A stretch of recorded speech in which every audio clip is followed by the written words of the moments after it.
Olá pessoal, meu nome é Estevão e hoje vamos falar sobre o Brasil e sua divisão regional, tá bom? Deixar claro aqui, seguinte, quando a gente fala da divisão regional do Brasil, a gente entra em relação à presença do Brasil no mapa mundi. A gente vê que o Brasil ele se encontra em relação ao meridiano de Greenwich na parte do hemisfério ocidental ou hemisfério oeste, tá bom? E em relação à linha do Equador, o Brasil se encontra muito na parte sul e pequena parte na parte do hemisfério norte, tá? Lembrando, gente, que o hemisfério sul também é conhecido como o hemisfério meridional, tá certo? E o hemisfério norte setentrional, não confundam, tá bom? Meridional sul, norte setentrional, tá bom? E aí a gente fala a presença do Brasil em relação na América do Sul. O Brasil, ele tem uma grande extensão territorial, ou seja, ele tem um grande destaque em relação à América do Sul, tá? Além disso, ele faz fronteira com quase todos os países da América do Sul, com exceção do Equador, do Chile e de Trinidade e Tobago, tá? E aí, justamente, por ser o maior, ele tem uma grande variedade, justamente, de clima, de relevo no seu território, além da diversificação na sua economia e na sua produção, tá bom? E aí a gente entra na paisagem do território, é o que? Justamente é o que a gente são as características naturais e humanas de acordo com a posição geográfica, ou seja, mais ao norte ou mais ao sul, a gente vê um Brasil totalmente diferente, tá bom? Isso aqui a gente divide justamente nos aspectos humanos e naturais. A gente pode colocar justamente os aspectos humanos, é o que?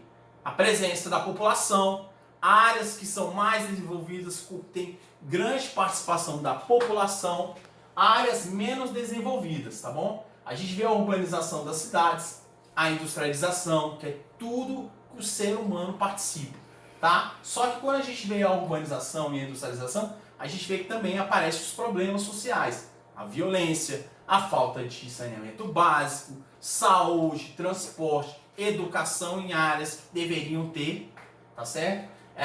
Aí quando a gente entra nos aspectos naturais, entra as condições físicas, climáticas e ambientais do território brasileiro, tá? E aí, ó, justamente o que? Cada território acaba tendo características específicas. Por exemplo, no Distrito Federal a gente tem a presença das chapadas, os planaltos, tá? O clima tropical. Agora, se a gente for ver no sul do Brasil, a gente vê em relação às 4 estações bem definidas, o verão, o outono, primavera e inverno.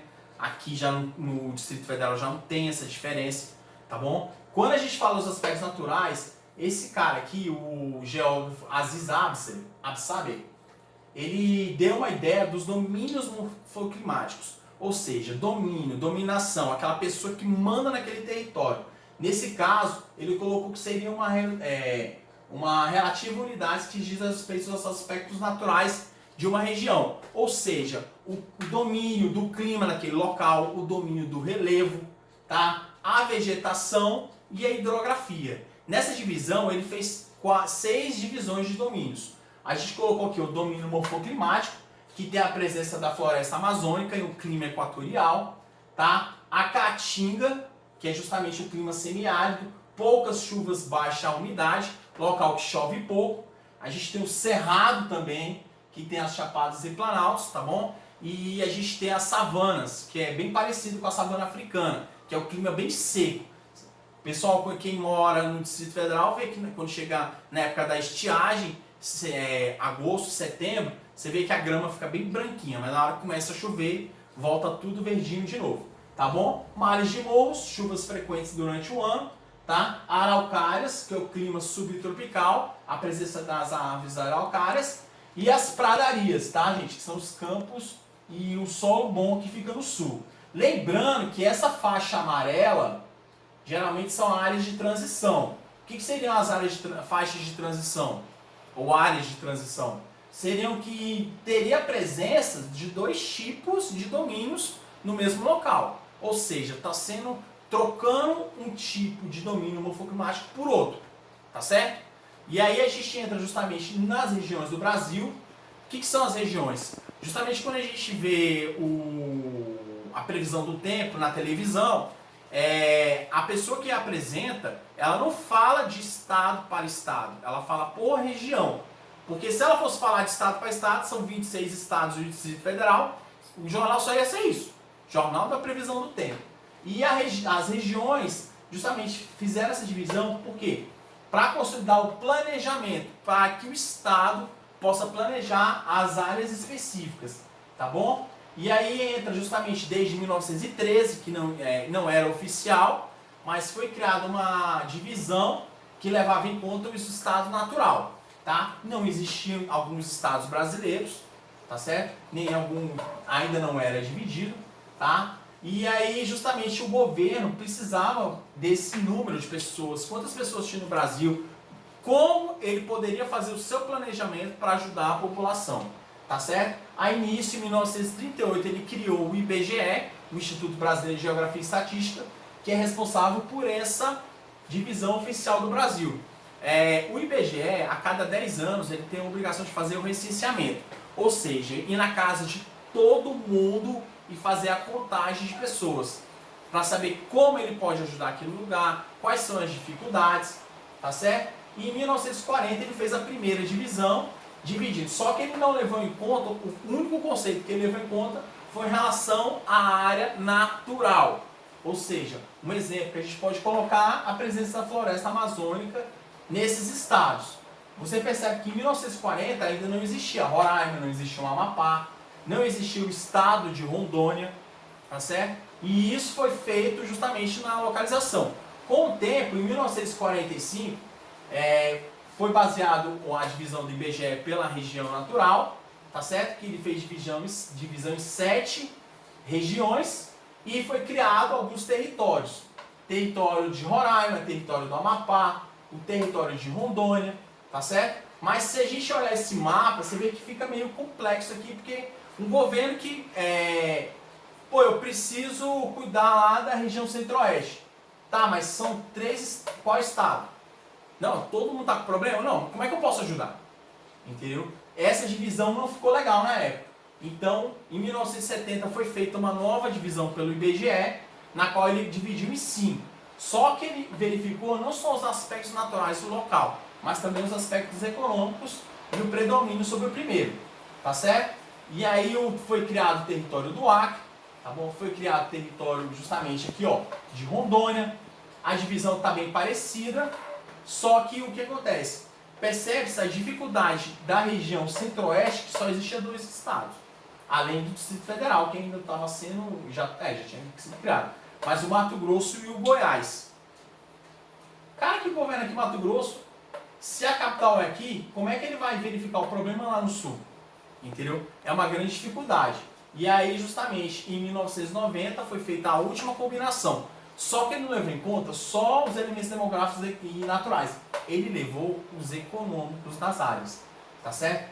Territórios deixaram de viraram estados, tá bom? E foi criado o estado do Tocantins. Como a gente vê o mapa, que até hoje é dessa forma aqui, tá certo?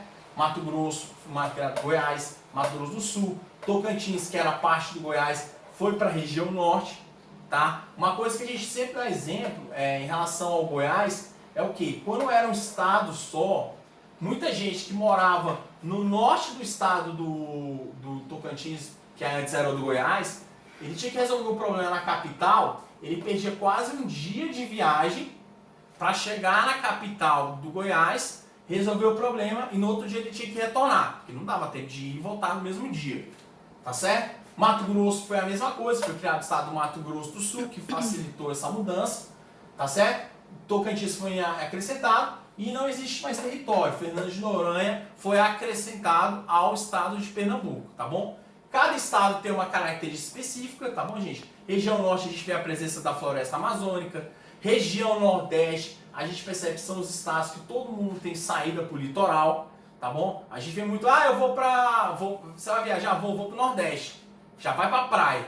Olha essa associação de turismo no local, tá bom? Todos os estados acabam vivendo do turismo, tá? Mas é o litoral, o interior sofre justamente com a seca, que é onde o governo trabalha justamente para que todos tenham água, tá certo? A região centro-oeste, que a gente tem a presença no Distrito Federal da área política, e os estados do Goiás, Mato Grosso do Sul, com a agropecuária, tá bom? A região sudeste se destaca a industrialização, aonde tem uma grande concentração populacional, tá certo?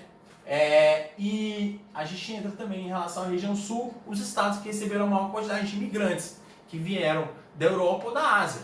Japoneses, os poloneses, os alemães, os espanhóis, os portugueses, os italianos, tá bom? Justamente mostra isso. E aí a gente entra nas regiões geoeconômicas, que outro tipo de divisão feito por Pedro Pinchas Geiger, em 1967, só que o que acontece? Esses complexos regionais refletem o resultado da integração econômica promovida na concentração do Sudeste, tá bom, gente? E ele não leva em conta as fronteiras dos estados, como a gente mostra no mapa aqui, ó. Tá vendo? A região, a Amazônia, Centro-Sul e Nordeste. Ele vê que ele não colocou a linha da fronteira do estado, mas ele mostrou que essa parte faz parte da Amazônia. Esse complexo aqui seria do Nordeste, que seria grandes dificuldades, e o Centro-Sul, que seriam mais desenvolvidos. Igual a gente colocou aqui, ó. Complexo da Amazônia, problema para preservar, justamente o maior bioma do mundo. O complexo do Nordeste, que tem os piores índices de desenvolvimento humano, tá, gente? Hoje está sofrendo uma diferença e teve um crescimento econômico, tá certo? E o Centro-Sul, que seria o coração econômico do país, tá bom? Realmente, mas o grande problema nessas áreas seria o quê? A concentração dos problemas sociais, que é a violência, a poluição ambiental, a falta de moradia, tá bom? E a última regionalização que a gente comenta é sobre a regionalização dos 4 Brasis, que é a regionalização proposta por Milton Santos. Ele leva em conta o processo de globalização. O que é globalização, gente? A globalização é a informação que chega cada vez mais rápido. Hoje as redes sociais, hoje a aula que a gente tem a possibilidade de passar para vocês gravando em casa e passando para vocês. Entendeu? Ele usou o critério para isso, o meio técnico, científico e informacional. Ou seja, a informação e as finanças estão irradiadas de maneiras desiguais. Ou seja, nem todos os estados são tão desenvolvidos assim, tá bom? E aí ele dividiu o Brasil em 4, que seria o quê? A região da Amazônia, tá certo? O Centro-Oeste, tá vendo que ele já aqui tirou o Tocantins que era da região Norte, se transformou aqui, colocou esse território.